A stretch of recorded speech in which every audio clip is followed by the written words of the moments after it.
বাচ্চা থেকে বড় ওলকপি কেউ কিন্তু পছন্দ করে না।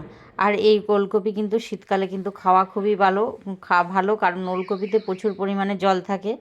আর আজকে বানাবো এই ওলকপির রেসিপি। তো নমস্কার, নতুন একটা পর্বতে আপনাদের সকলকে স্বাগত জানাই।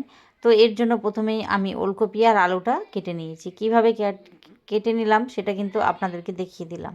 এইভাবে কিন্তু কেটেছিলাম আমি। আলু ভাজার থেকে একটু বেশি বড় আলু আর মোটা, আর হচ্ছে ওলকপিগুলো এইভাবে কেটেছি। খুব কিন্তু ঝিরিঝিরি করে কাটেনি। এবারে আমি এখানে একটা কড়াই বসিয়ে দিয়েছি। কড়াটা ভালো করে কিন্তু হিট করে নিতে হবে, কারণ কড়াতে এমনভাবে হিট করতে হবে যাতে কিন্তু আলু আর ওলকপিটা ভাজলে যেন কড়ার মধ্যে না লেগে যায়। কড়ার মধ্যে লেগে গেলে কিন্তু এই রেসিপিটা ভালো লাগবে না। তাই এখানে আমি দিয়ে দেবো পর্যাপ্ত পরিমাণে তেল। ওলকপি আর আলুটা ভাজার জন্য যতটা পরিমাণে তেল লাগবে সেই পরিমাণে তেল দিতে হবে। এখানে আমি একটা ওলকপি আর একটা আলু দিয়ে, একটা বড় সাইজের ওলকপি আর একটা বড় সাইজের আলু নিয়ে কিন্তু আমি রেসিপিটা বানাচ্ছি। এখানে তেলটা ভালো করে যখন গরম হয়ে যাবে তখন এখানে দিয়ে দেবো আমি একটু কালো জিরে, তার সাথে একটা শুকনো লঙ্কাকে কেটে নিয়েছিলাম হাফ করে, সেটাই কিন্তু দিয়ে দিলাম। দিয়ে দেওয়ার পর এটাকে ভালো করে কিন্তু একটু গরম করে নেব। এবারে দিয়ে দেবো আমি আলুগুলো। প্রথমেই আমি আলুগুলো দিয়ে দিচ্ছি, তারপরে কিন্তু একে একে আমি ওলকপিগুলোও দিয়ে দেবো। আলুটা প্রথমে দেওয়ার পর তারপর ওলকপিটা দিয়ে দিচ্ছি। এই পদ্ধতিতে যদি বানান এই রেসিপিটা, তাহলে কিন্তু আপনারা ভাত, রুটি, পরোটা সব কিছুর সাথেই খেতে পারবেন। এই ওলকপির রেসিপি খেতে কিন্তু এটা খুবই ভালো হয়। তো এবারে এই ওলকপি আর আলুটা দেওয়ার পর এখানে পর্যাপ্ত পরিমাণে নুন দিয়ে দেবো, আর দিয়ে দিতে হবে হলুদ গুঁড়ো। হলুদ আর নুনটা দিয়ে ভালো করে কিন্তু এটাকে মিশিয়ে নিতে হবে।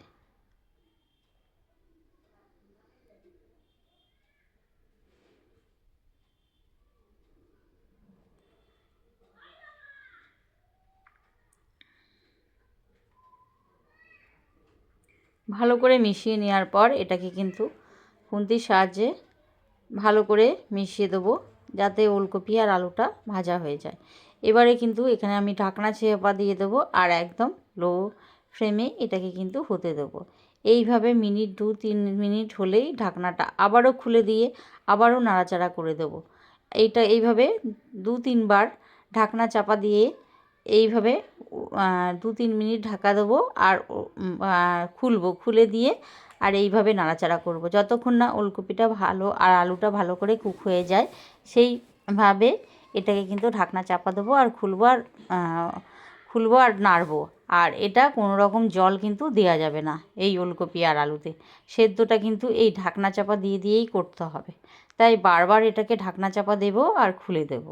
দেখুন এইভাবে করতে করতে 2-3 বার আমি যখন এটা করেছি, সুন্দরভাবে কিন্তু আলুটা কালারটা কিন্তু চেঞ্জ হতে থাকবে। খুব সহজ পদ্ধতিতে এই ওলকপির রেসিপিটা কিন্তু খেতে লাগবে, এটা খুবই সুস্বাদু। এবারে দিয়ে দেবো এতে একটু স্বাদ ভালো আনার জন্য এতে পেঁয়াজ কুচি আমি দিয়ে দিলাম। পেঁয়াজটা দিলে এতে কিন্তু স্বাদটা কিন্তু আরও বেড়ে যাবে। তারপরে আমি এখানে দিয়ে দেবো কিছু কাঁচা লঙ্কা। চেরা কাঁচা লঙ্কাটা দিলে এই রেসিপিটায় আরও একটু স্বাদ বেশ ঝাল হবে, ভালো লাগবে খেতে। অনেক বাচ্চারাই কাছে কিন্তু ঝাল পছন্দ করে, আর যারা বাচ্চারা পছন্দ করে না তাহলে কাঁচা লঙ্কাটা না দিতেও পারেন আপনারা।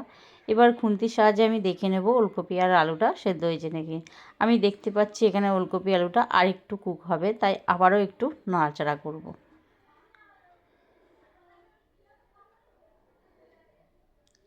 তো ধৈর্য সহকারে এটাকে কিন্তু ভাজতে ভাজতে যখন এই রকম আসবে তখন কিন্তু এটা পুরোটা ভাজা হয়ে যাবে। দেখুন কিন্তু কালারটা চেঞ্জ হয়ে গেছে আর একটু মুজেও গেছে। এই সময় দিয়ে দিতে হবে এখানে পোস্ত। আমি এখানে পোস্ত দিয়ে দিলাম কিছুটা পরিমাণে। পোস্ত দিলে এই রেসিপিটা খেতে কিন্তু খুবই টেস্টি হবে। পুরো মনে হবে যে আলু ভাজা খাচ্ছি এই রকম। আর এটা ডালের সাথেও খেতেও ভালো লাগবে, ভাতের সাথে, ভাত ডালের সাথে, তার সাথে হচ্ছে রুটি পরোটার সাথে। এবার দেখুন সুন্দরভাবে আমার একটা ওলকপি আলু ভাজার রেসিপি পুরো রেডি হয়ে গেল। রেসিপিটা যদি আপনাদের ভালো লেগে থাকে অবশ্যই লাইক, কমেন্ট, শেয়ার দেবেন, আর একটা ছোট্ট সাবস্ক্রাইব করে পাশে থাকার অনুরোধ রইল। এই রকম রেসিপি যদি আপনাদের ভালো লেগে থাকে অবশ্যই আমার চ্যানেলটাকে সাবস্ক্রাইব করে রাখবেন নিত্য নতুন রেসিপি পাওয়ার জন্য। দেখুন আমি কিন্তু এটাকে নাড়াচাড়া করে দিচ্ছি।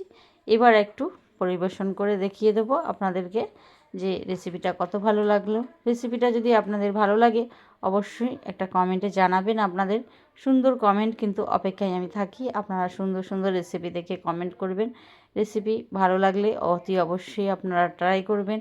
এইভাবে যদি না খেয়ে থাকেন একবার বানিয়ে খেয়ে দেখবেন, কথা দিচ্ছি আপনাদের এই রেসিপিটা খুবই ভালো লাগবে। আর বাচ্চারা কিন্তু বুঝতেই পারবে না যে এটা ওলকপি খাওয়াচ্ছেন আপনারা।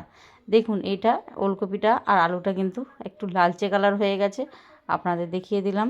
আর রেসিপিটা একটা প্লেটে সাজিয়ে দিলাম, দেখতে কত সুন্দর হয়েছে। যদি ভালো লাগে অবশ্যই জানাবেন আপনাদের সুন্দর কমেন্ট। আমরা কিন্তু ধৈর্য মানে আশা করি বসে থাকি আপনারা একটা রেসিপি দেখে সুন্দর কমেন্ট করবেন। তো আজ আসি বন্ধুরা, নতুন দিনে নতুন কোনো পর্বতে আপনাদের সাথে আবারও দেখা হবে। এতক্ষণ ধরে ভিডিওটা দেখার জন্য আপনাদেরকে অসংখ্য ধন্যবাদ। আপনারা ভালো থাকুন, সুস্থ থাকুন। টাটা সবাইকে।